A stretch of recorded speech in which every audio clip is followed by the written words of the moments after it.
سلام. توی برنامه امروز میخوایم در رابطه با رکورد شکنی های جدید شیبا اینو و شیباریوم، راه حل لایه دوم اون، پروپوزال جدید لونا کلاسیک و به رأی گذاشته شدن مجدد اون برای $1 شدن پروژه لونا کلاسیک، افزایش 309% توکن سوزی شیبا اینو، آرامش قبل از طوفان ریپل و بررسی 2 آلت کوین که توی هفته گذشته بیشترین رشد رو بین 100 رمز ارز داشتن و اسم اونها رو شاید یا نشنیده باشین یا خیلی کمتر شنیده باشین رو توی برنامه امروز میخوایم با همدیگه بررسی بکنیم. پس طبق معمول بریم ببینیم تو مارکت چه خبره. خب قبل از اینکه به خبر شیبا اینو بپردازیم، همینجا میگم در رابطه با هر توکن یا پروژه‌ای که میخواین برنامه درست کنیم فردا براتون، همین الان زیر این ویدیو چه روی یوتیوب چه روی اینستاگرام کامنت بکنین در رابطه با اون پروژه، ما بررسی میکنیم تا فردا و در رابطه با بیشترین کامنتی که این زیر گذاشته میشه یه برنامه درست میکنیم برای شما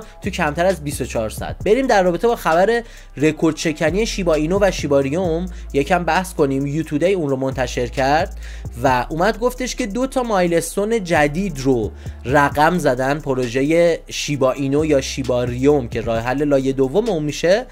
اولین رکوردی که شکونده این هستش که شبکه شیبا اینو تونسته به 3.56 میلیون آدرس برسه و این واقعا یک رکورد عجیب و غریب هست، تعداد آدرس هایی که ایجاد شده روی شبکه شیبا. اما این همه قضیه نبود و 24 آگوست یک رکورد هم بون شکوند. یکی از توکن های حاکمیتی شیباریوم هست که به عنوان گسفی شبکه شیباریوم هم ازش استفاده میشه. توکن بون به 2000 آدرس فعال فقط توی 24 ساعت رسید در تاریخ 24 آگوست که این هم یک رکورد شکنی بزرگ هست و باید تبریک بگیم به تیم شیبا اینو و راه حل لایه 2 جدیدشون یعنی شیباریوم. خیلی از دوستان اومدن کامنت کردن آقا شیبا اینو بهتره یا شیباریوم؟ خب دوستان، شیبا اینو یه توکنه، یک پروژه است، یک بلاک چینه، یک کامیونیتیه. شیباریوم راه حل لایه دوم همین پروژه است، یعنی از همدیگه چیز جدایی نیستن و مثلا شما شیباریوم رو نمیتونین بخرین، شما شیبا اینو رو میتونین بخرین و از قابلیت های شیباریوم استفاده کنین، حالا با توکن بونی که داره و با حالا هر سیستمی که از هر دپ یا اپلیکیشن غیر متمرکزی که داره. پس این دوتا رو با همدیگه لطفا قاطی نکنین، اصلا کلا یکی ان، فرقی ندارن و اگر بخواید روی پروژه سرمایه گذاری کنین باید توکن شیب رو بگیرین که بهش میگن شیبا اینو و در جریان باشین که شیبا اینو یک میم کوینه و بیشتر از 5% از سرمایه‌تون رو هرگز نباید وارد میم کوین ها کنین چون بسیار ریسکی هستن و این برنامه هم فقط بررسی اخبار روزه و به هیچ عنوان نباید به عنوان پیشنهاد سرمایه گذاری برای شما در نظر گرفته بشه، چون شما هستین که بهترین فردی هستین که میتونین تصمیم گیری بکنین برای سرمایه خودتون. اما بریم به خبر بعدی. پروپوزال جدید لونا کلاسیک که خیلی سر و صدا کرد اومد بالا، رای نیاورد، رفت پایین. الان دوباره همون پروپوزال برای رای گیری گذاشته شده و پروپوزال ریپیک کردن قیمت لونا کلاسیک یا USTC یعنی دلار لونا کلاسیک به $1 هست. پروپوزال 11730 که حالا استیبل الگو کوانت تیم هست اسمش و یه بار اومد رای نیاورد. تیم الگو نتونست اون سرمایه که لازم هست رو بگیره برای اینکه ادامه بده مسیر خودش رو. همه رأی ندادن بهش و گفتن توکن ها رو بسوزونیم. اما الان قراره دوباره یک رأی گیری برگزار بشه که الان دیگه شروع شده این رأی گیری و باید ببینیم که توی این رأی گیری مجدد آیا تیم کوانت که برای $1 کردن USTC قرار هست یک مبلغی رو دریافت بکنه میتونه موفق بشه اولا این مبلغ رو دریافت کنه، دو اگر این مبلغ رو دریافت کرد میتونه اون کارهایی که گفته رو انجام بده توی 3 ماه یا 6 ماه آینده تا بتونه قیمت USTC رو دوباره به $1 برگردونه یا نه. پس همه اینا توی حاله از ابهام هست و باید این اخبار رو هر روز پیگیری کنیم ببینیم بالاخره تیم ترا کلاسیک یا لونا کلاسیک به کدوم سمت میره. ما اخبار لونا کلاسیک رو معمولا هفته 2-3 بار پوشش میدیم، پس حتما یوتیوب ما رو سابسکرایب کنین و دکمه زنگوله رو بزنین. اما بریم به خبر شیبا و توکن سوزی گسترده‌اش. قبل از اون اگر این ویدیو تا اینجا براتون مفید بود لطفاً اونو لایک بکنین. یه کامنت با موضوعی که دوست دارین فردا همین موقع براتون در رابطه باهاش صحبت کنیم میتونه به ما انرژی بده برای تولید محتوای با کیفیت تر برای شما.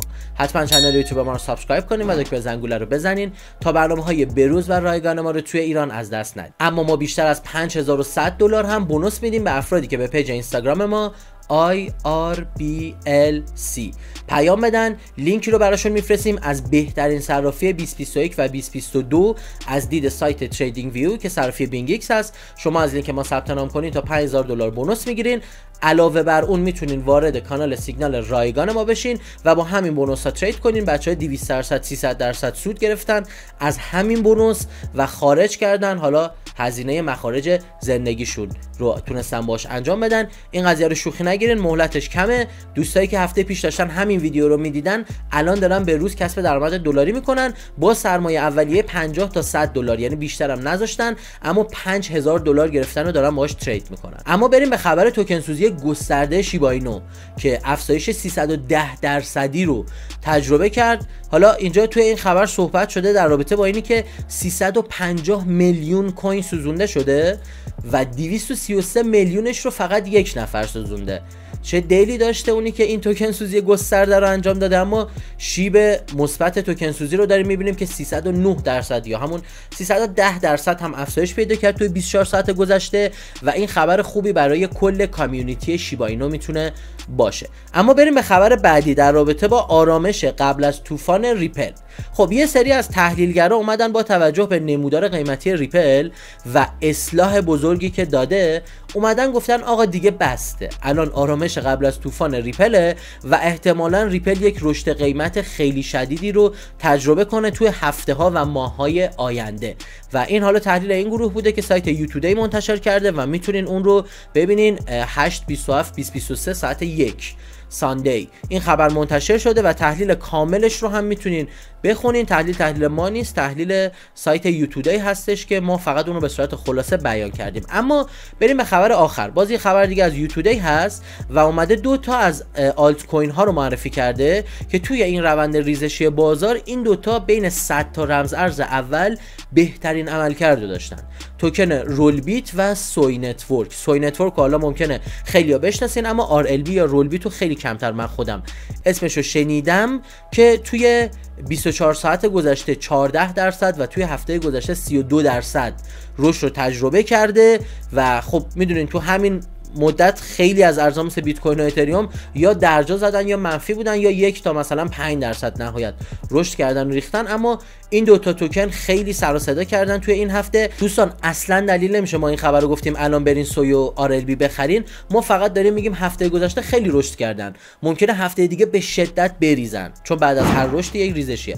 فقط داریم میگیم که توی واچ لیستتون بذارین، حواستون به این ارزها باشه، نه اینکه الان برین این ارزها رو بخرین مقدار خیلی زیادی و حالا بریزه و ضرر بکنین. اما این ویدیو هم تموم شد. یه ویدیو رو صفحه اومده که شاید به دردتون بخوره. تا برنامه بعدی بدرود. مرجع تخصصی آموزش و تحلیل بلاکچین با ما همراه باشید.